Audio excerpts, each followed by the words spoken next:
اتنا پتلا وہ لباس پہنتی تھی، اس لیے اس عذاب میں وہ گرفتار کر دی گئی۔ میں پوچھنا چاہتا ہوں اے اسلام کی مقدس شہزادیوں، تمہارا جسم بہت نازک ہے، تم بہت کمزور ہو، تمہیں صنف نازک کہا گیا ہے۔ مرد تو مرد ہے، اگر اللہ اپنا عذاب پتھر اور پہاڑوں پر ڈال دے تو پہاڑ بھی اللہ کے عذاب کو برداشت نہیں کر سکتے۔ میری بہنوں، تم اللہ کے عذاب کو کیسے برداشت کر سکو گی؟ تمہارا یہ نازک وجود اللہ کے عذاب کو کس قدر برداشت کرنے کی طاقت رکھتا ہے؟ ذرا سوچو تو صحیح۔ آج تم اپنے حسن کی نمائش کر رہی ہو، آج تم باریک اور پتلے کپڑے پہن کر کے اپنے حسن کو دنیا کے سامنے ظاہر کر رہی ہو۔ کیا تمہیں ڈر نہیں لگتا یہ تمہارا حسن زیادہ دن تک تمہارے پاس نہ رہ سکے گا؟ جوانی کتنے دن کے لیے آتی ہے؟ جوانی آتی ہے جانے کے لیے، جوانی آتی ہے ختم ہونے کے لیے۔ زیادہ سے زیادہ جوانی 10 سے 15 سال تک تمہارے پاس رہے گی۔ اپنی جوانی کی عمر میں تم اپنے حسن کی نمائش کر لو، تم اپنے حسن کی خوب نمائش کرو گی۔ اس کے بعد پھر کیا ہے؟ جس حسن کی تم نمائش کر رہی ہو، یہ نمائش تمہارا کرنا اسی تمہارے خوبصورت چہرے کو کبھی قبر کے کیڑے کھائیں گے، کبھی قبر کی مٹی کھائے گی۔ اپنی بڑی بڑی آنکھوں میں کاجل لگا کر، اپنی خوبصورت آنکھوں میں کاجل لگا کر بار بار آئینوں کو دیکھتی ہو اور بار بار عورتوں پہ فخر محسوس کرتی ہو کہ میری آنکھیں اتنی خوبصورت ہے، میرا چہرہ اتنا خوبصورت ہے۔ ارے نادانو، تمہارے خوبصورت چہرے کی حقیقت کیا ہے؟ اگر تمہارے چہرے پر چند پھنسیاں نکل آئے تو تمہارا شوہر بھی تمہاری طرف نگاہ اٹھا کر دیکھنے کو تیار نہ ہوگا، مگر اللہ اکبر، اس دنیا کے اندر اپنے چہرے کو حسین بنانے کے لیے، اپنے چہروں کو خوبصورت بنانے کے لیے اس قدر اہتمام کرتی ہو اور خوبصورت چہرے پہ اتنا مٹک مٹک کر اتراتی ہو۔ یہ تمہارا خوبصورت چہرہ قبر کے اندر 3 دن کے اندر بگڑ جائے گا، 3 دن کے اندر اسے قبر کے کیڑے کھائیں گے۔ حضرت سعید ابن مسیب رحمت اللہ تعالی علیہ فرماتے ہیں، جب حضرت علی مرتضیٰ کے ساتھ میں قبرستان گیا تو میں نے جانے کے بعد کیا دیکھا؟ علی مرتضیٰ نے قبر والوں کو سلام کیا اور سلام کرنے کے بعد پوچھا، اے قبر والوں، تمہارا کیا حال ہے؟ تمہاری کیا کیفیت ہے؟ تو ایک قبر سے آواز آئی، علی کیا پوچھتے ہو؟ جس خوبصورت بالوں کو ہم دن میں کئی مرتبہ سنوارتے تھے وہ بال ہماری کھوپڑیوں سے جھڑ چکے ہیں۔ اے علی کے مرتضیٰ، جن آنکھوں پر ہم بہت فخر کرتے تھے وہ آنکھوں کے گودے بہ بہ کر کے گالوں سے گر رہے ہیں۔ جس چہرے کے اور گالوں کی سرخی پر ہم اتراتے تھے ان گالوں کے گوشت کو کیڑوں نے کھانا شروع کر دیا ہے۔ اب تم ہمارا حال کیا پوچھتے ہو؟ جس جسم پر پرفیوم لگا کر، جس جسم پر عطر لگا کر دنیا کے سامنے فخر محسوس کرتے تھے، اس جسم کو ازدہے ڈس رہے ہیں۔ اے علی، اب ہم تمہیں اپنا کیا حال سنائے؟ اے اسلام کی مقدس شہزادیوں، اپنے بڑے بالوں کی نمائش کے لیے تم اس قدر سرگردہ نظر آتی ہو، اس قدر کو لاہور پر کوشا نظر آتی ہو۔ یہ تمہارے بال تمہاری قبر میں جھڑ جائیں گے، یہ تمہاری آنکھیں اسے قبر کے بچھو کھائیں گے، حشرات الارض اسے کھائیں گے۔ اور اللہ کے رسول تو یہاں تک فرماتے ہیں، آج عورتیں اپنے حسن کا غلط استعمال کر کے کبھی کسی غیر محرم لڑکے سے محبت کا پیغام دیتی نظر آتی ہے، پیار و محبت کے نام پر اجنبی لڑکوں سے دوستی کرتی نظر آتی ہے، اور یہ آج فیشن بن چکا ہے، اسے عیب نہیں سمجھا جاتا۔ وہ عورتیں کان کھول کر سن لے جو لوگوں سے غلط تعلقات قائم کرتی ہیں۔ فرمایا گیا جن عورتوں نے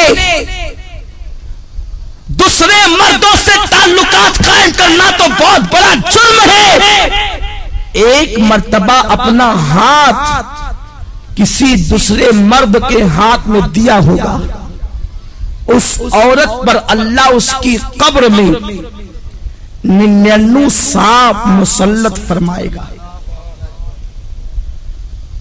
اور اس میں سے ایک سانپ کی طاقت کا عالم یہ ہوگا کہ وہ سانپ اگر سانس لے دنیا میں، وہ سانپ اگر دنیا میں سانس لے تو اس کی سانس کی گرمی سے پوری دنیا کے انسان مر جائیں، اور اگر وہ سانپ کسی پہاڑ پر اپنی دم کو مار دے تو پہاڑ ریزہ ریزہ ہو جائے، اتنا طاقتور وہ سانپ ہے۔ ایسے ایسے طاقتور 99 سانپ اس عورت پر مسلط کیے جائیں گے جس نے ایک مرتبہ اپنا ہاتھ کسی غیر مرد کے ہاتھ میں دیا ہوگا۔ آج لڑکوں سے دوستی فیشن سمجھا جا رہا ہے، بچیاں سج دھج کر اسکول اور کالج کا رخ اس لیے کرتی ہیں، الا ماشاءاللہ سب کی بات نہیں کرتا کہ لڑکے انہیں دیکھیں، ان کی طرف متوجہ ہوں۔ اللہ کے رسول صلی اللہ علیہ وسلم نے فرمایا، میں نے معراج کی رات ایک منظر دیکھا کہ آگ کی کینچی سے کچھ عورتوں کی جلدیں کاٹی جا رہی ہیں، آگ کی کینچی سے ان کی جلدیں کاٹی جا رہی ہے۔ جو خواتین آپریشن کو جانتی ہے اور جن کا آپریشن کسی مقام پر یہ کہاں ہوا ہے یا انہوں نے آپریشن کی داستان کو سنا ہوگا تو انہیں معلوم ہوگا کہ جب کسی کی جلد ڈاکٹر کاٹتا ہے تو پہلے اسے بے ہوش کرتا ہے، پھر بڑی نزاکت کے ساتھ ہلکے ہلکے انداز سے کاٹتا ہے، پھر جب ہوش آتا ہے تو انسان کتنا تڑپتا ہے، کتنا بے چین ہوتا ہے، کتنا بے قرار ہوتا ہے۔ بہت احتیاط کے ساتھ اگر بے ہوش کر کے انسان کی جلد کاٹی جائے تو انسان اتنا تڑپتا ہے۔ میری بہنوں ذرا سوچو تو صحیح کہ آگ کی کینچی سے کچھ عورتوں کی جلدیں کاٹی جا رہی تھی۔ غیب دار رسول صلی اللہ علیہ وسلم نے فرمایا، میں وہ منظر دیکھ کر بے قرار ہو گیا۔ میں نے پوچھا، جبریل یہ کون عورتیں ہیں اور ان پر یہ عذاب کیوں ہے؟ تو جبریل نے کہا، یا رسول اللہ یہ آپ کی امت کی وہ عورتیں ہیں جو اس لیے بن سنور کے گھر سے نکلتی تھی کہ مرد ان کی طرف راغب ہو اور ان کی طرف دیکھے، اس لیے انہیں اس عذاب میں مبتلا کیا گیا۔ اے اسلام کی مقدس شہزادیوں، تم مغربی تہذیب اور فیشن پر عمل کرنے کے بعد بہت زیادہ کامیاب نہیں ہو سکتی، بہت زیادہ کامران نہیں ہو سکتی۔ اور سنو، یہ دنیا ایسی بدترین جگہ ہے، یہ دنیا ایسا بدترین مقام ہے، یہاں کوئی کسی کا نہیں۔ جب تک تمہاری جوانی تمہارے پاس ہے، ہر آنے والا تمہارے قریب آنے کی سوچے گا، تمہارے حسن کو پھول کی طرح جو حسن اللہ نے عطا کیا ہے اس کو مل دینے کے بعد وہ ایسا غائب ہوگا کہ پھر تمہیں کہیں نظر نہیں آئے گا۔ آج کل یہ باتیں بھی سننے میں آ رہی ہے کہ یہ چیز بھی فیشن بنتی جا رہی ہے کہ ایک عورت شوہر کے ہونے کے باوجود دوسروں کی طرف نگاہ کرتی ہے، یا دوسروں کے بہلانے پھسلانے پر، کبھی زیور کے لالچ دینے پر، کبھی دولت کی لالچ دینے پر، کبھی کاروں میں اور بائک پر گھومنے کی لالچ دینے پر عورتیں پھسل جاتی ہے۔ دراصل غلطی عورتوں کی نہیں ہے، اس لیے کہ یہ بیچاری ناقص العقل ہے، بہت جلدی کسی کے پھندے میں آ جاتی ہے، بہت جلدی کوئی انہیں استعمال کر جاتا ہے، بہت جلدی کوئی انہیں یوز کر لیتا ہے۔ مگر میری بہنوں، میری بات کا برا نہ ماننا، میں تمہارے نبی کا نواسا اور تمہارا چھوٹا سا بھائی ہوں، میں تمہاری خیر خواہی کے لیے یہ باتیں عرض کر رہا ہوں، ورنہ عورتیں یہ نہ کہیں کہ منبر پر بیٹھ کر ہم سے یہ کیا باتیں کہی جا رہی ہے۔ میں یہ نہیں کہتا کہ اجتماع میں آنے والی ساری عورتیں بری ہیں، میں یہ باتیں صرف اس لیے کہہ رہا ہوں کہ جو بری عورتیں ہیں تم جا کر کے ان عورتوں کو یہ باتیں بتاؤ تاکہ وہ استعمال ہونے سے بچ جائیں، تاکہ وہ غلط کاموں سے بچ جائیں۔ میری بہنوں، میں تم سے پوچھنا چاہتا ہوں، تمہارے پاس جوانی زیادہ دن تک رہنے والی نہیں ہے، 10 سے 15 سال تک تمہاری جوانی تمہارے پاس رہے گی۔ اور سنو، اللہ کے رسول صلی اللہ تعالی علیہ وسلم نے فرمایا، عورتوں کا سب